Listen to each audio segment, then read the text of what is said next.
ఇప్పటికాగే ప్రసక్తి లేదు. దేవుడి జోడికెళ్తే మహాపాపం రా. దేవుడా? వాడి పేరేంటి? శివుడు. మరి బ్రహ్మ, విష్ణువు, రాముడు, కృష్ణుడు, వినాయకుడు, సుబ్రహ్మణ్యం, లక్ష్మి, సరస్వతి, పార్వతి వాళ్ళు దేవుళ్లే. అల్లా, క్రీస్తు వాళ్ళు దేవుళ్లే. వీళ్ళల్లో ఎవడు గొప్పవాడు? వాళ్ళ నమ్మకాలను బట్టి వాళ్ళ దేవుడినే గొప్పవాడు అనుకుంటారు. అని సరిపెట్టుకోవడం లేదు. మా దేవుడు గొప్ప, మా మతం గొప్ప అని ఒకరినొకరు నరుక్కుని చూస్తున్నారు.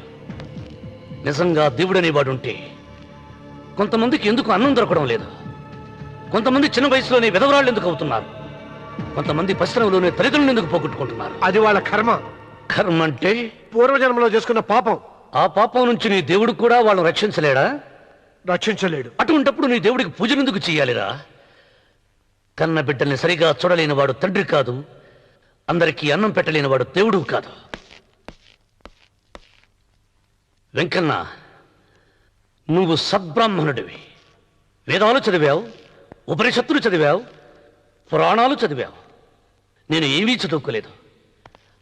అసలు దేవుడి ఆకారం ఎలా ఉంటుందో చెప్పు. ఆయనకు ఆకారం లేదు, నిరాకారుడు. అటువంటప్పుడు గుడులెందుకు, గోపురాలెందుకు, వాటిలో విగ్రహాలెందుకురా? నేను చెబుతాను వినరా.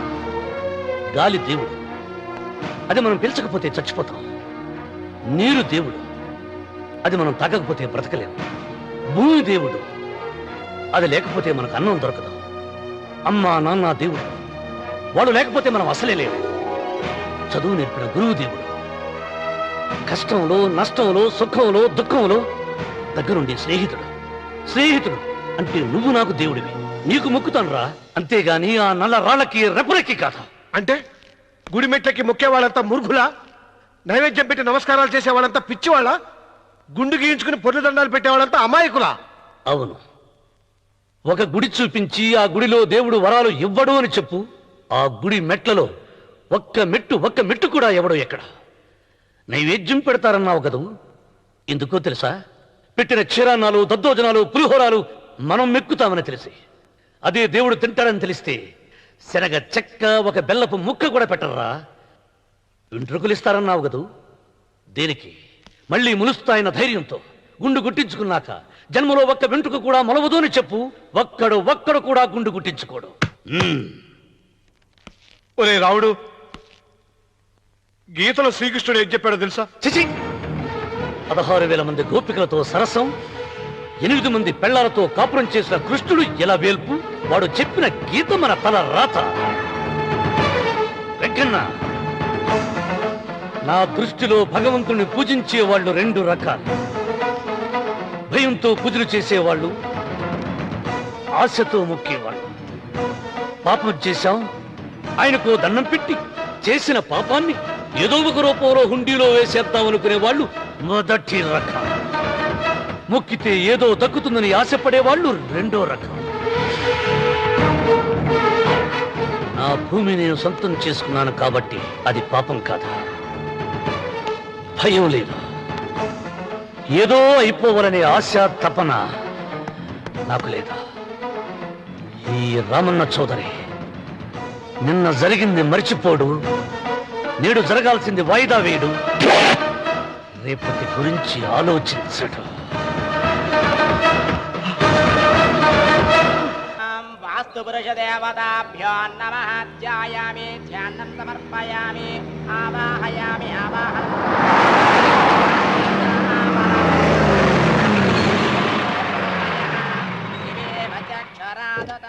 రండి రామన్న చౌదరి గారు. నా పేరు వెంకట్రావు, నేను సివిల్ ఇంజనీర్ని. మీరు ఎంతో గొప్ప మనసుతో బోల్డ్ అంత పొలం పోగొట్టుకుని 6 మైళ్ళ రోడ్డు వేద్దాం అనుకున్నారు. కానీ ఇప్పుడు మీ పొలంతో అవసరం లేకుండా గవర్నమెంటే రోడ్డు శాంక్షన్ చేసింది. ఆ ఆలయం కూడా పడగొట్టక్కర్లేదండి. చెరువుకు అడ్డంగా వంతెన నిర్మిస్తున్నారు. 2 మైళ్ళ దూరం కూడా తగ్గుతుంది.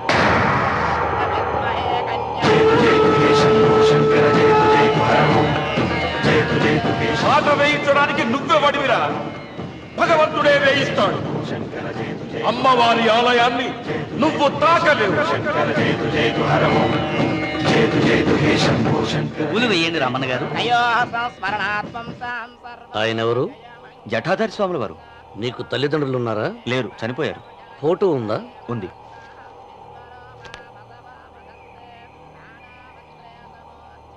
తల్లిదండ్రులను పూజించు, బాగుపడతావు. జడలు మీసాలు ఉన్నవాళ్ళని కాదు. అయ్యో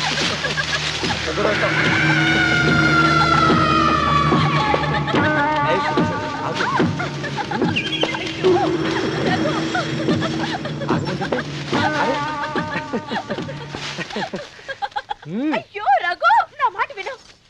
ఏంటి సులోచన ఇది? ఎన్నాళ్ళలో ముట్టుకోకుండా బ్రహ్మచారిలో ఉండమంటావు? అది కాదు రఘు, నా మాట విను. ఏంటి కాదు? ఇంతకీ మన ప్రేమ విషయం మీ నాయనంతో చెప్పావు లేదా? లేదు. చెప్పవు. నీ వల్ల కాదు. నేనే మా నాన్నతో మన ప్రేమ సంగతి వద్దు చెప్పేస్తాను. రఘు, ఏమొద్దు? చెప్పేది విను. నేను చెప్పేస్తాను. రఘు, వెళ్ళొద్దు. నువ్వు రఘు, ఊరుకో. ఒక్క మాట. నేను చెప్పేస్తాను. రఘు, ఆగు రఘు. రఘు, నా మాట విను.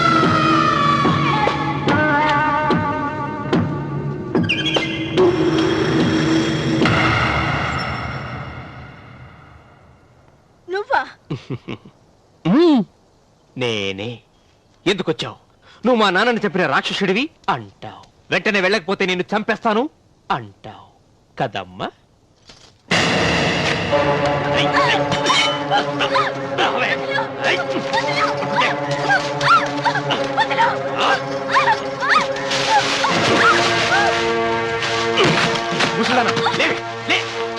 వీళ్ళ నాన్నని చంపింది ఎవరు?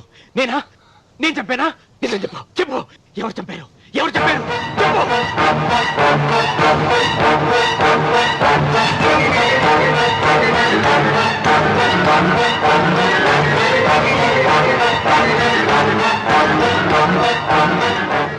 ఇన్నాళ్ళు ఈ నిజం ఎందుకు చెప్పలేదు?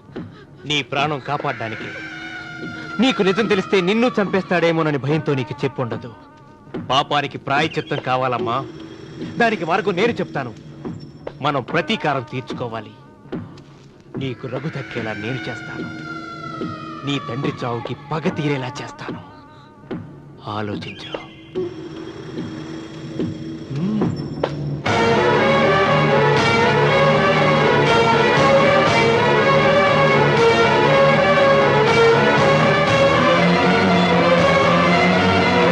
నేను నమ్మను.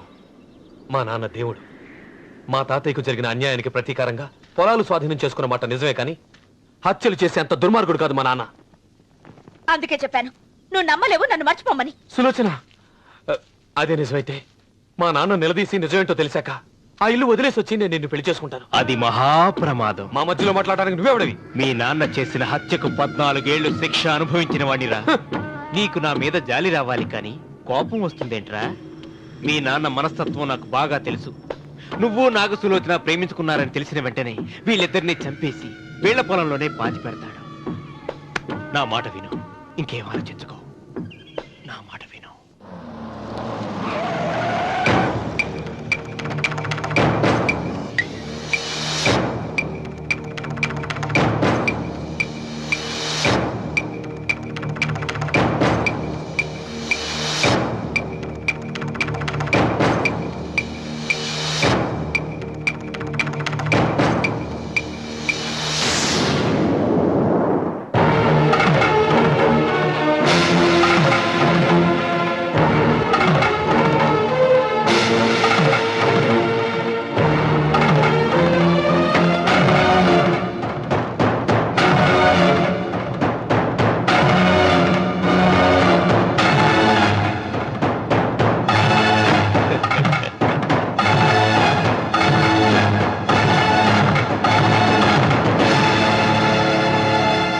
అన్నయ్యా నమస్కారం.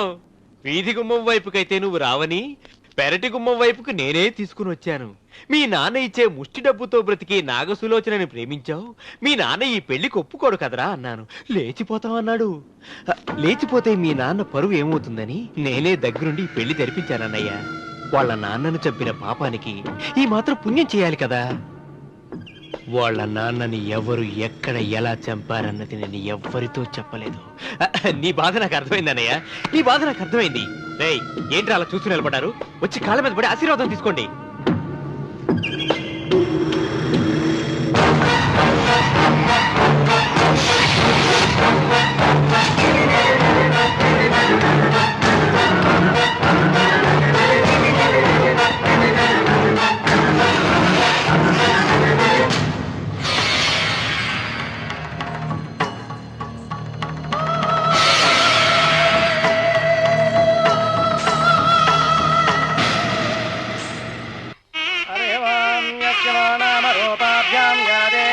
సర్వమంగళాదయో సంస్మరణాత్మూంసాం సర్వతో జయమంగళం శ్రీమంగళగౌరీ దేవతాయై నమః.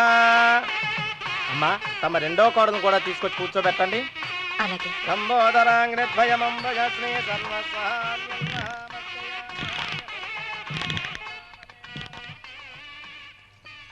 ఏంటమ్మా ఇంకా అలాగే ఉన్నావు?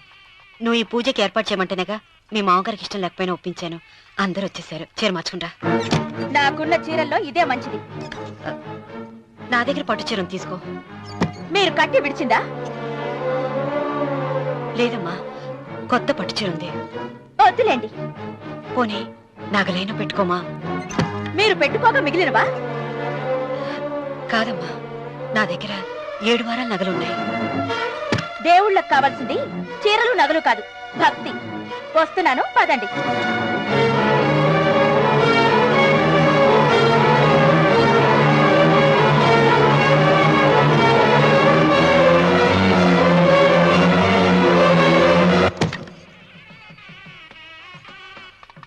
అమ్మా రెండో కోడను త్వరగా తీసుకురండి. ఈ హోరలోనే వ్రతం పూర్తి చేస్తే చాలా మంచిది. రఘు ఇట్రా. ఏంటమ్మా? వెళ్ళి సులోచన త్వరగా తీసురా. అలాగే.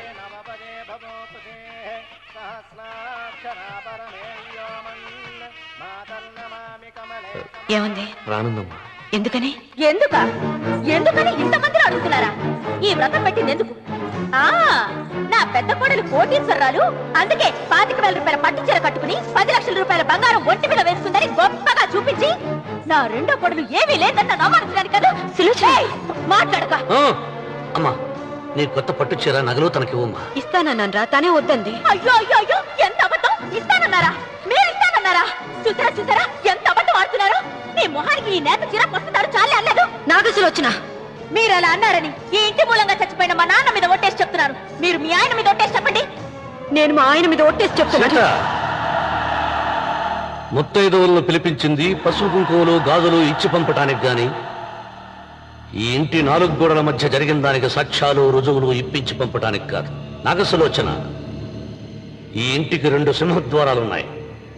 దేవుడిని ప్రేమించే వాళ్లకు ఒక గుమ్మం, దేవుడిని ద్వేషించే వాళ్లకు 2వ గుమ్మం. నీ ఇష్టం వచ్చిన గుమ్మం వైపు నువ్వు వెళ్ళవచ్చు.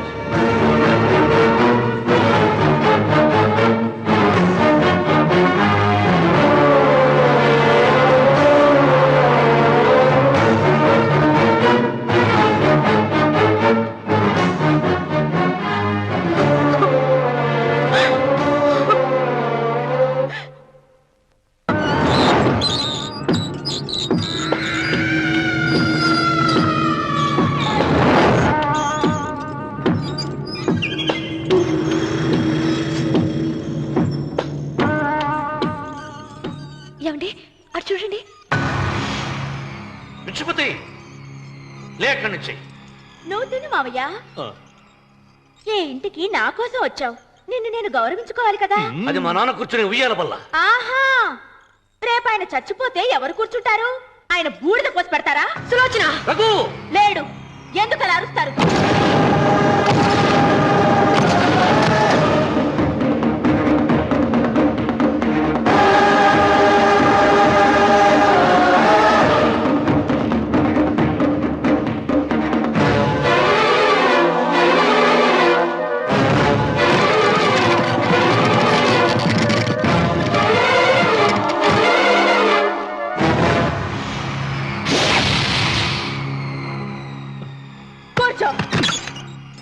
నువ్వు ఈ ఉయ్యాల బల్ల నుంచి లేచావంటే నన్ను చంపుకు తిన్నట్టే. అన్వర్,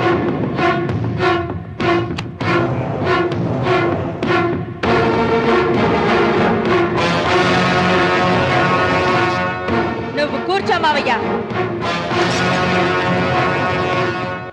సులోచన, బుద్ధి లేకుండా ప్రవర్తించకు. వేప చెట్టుకు పాలు పోసి పెంచినా అది చేదుగానే ఉంటుంది, కానీ తీయగా మారదని ఆయన ఎన్నిసార్లు చెప్పినా ఆయన మాట వినకుండా నీ అడుగులకు మడుగులెత్తాను. ఆయన ఎవరనుకుంటున్నావు? ఈ ఇంటికి పెద్ద. దేనిలో పెద్దండి? హత్యలు చేయడంలోనా? పక్కవాడ పొలాలు ఆక్రమించుకోవడంలోనా? వీధిలోకి వెళ్లి పసిబిడ్డని అడిగినా చెప్తాడు ఆయన ఎంతటి నీచుడో హంతకుడోనని.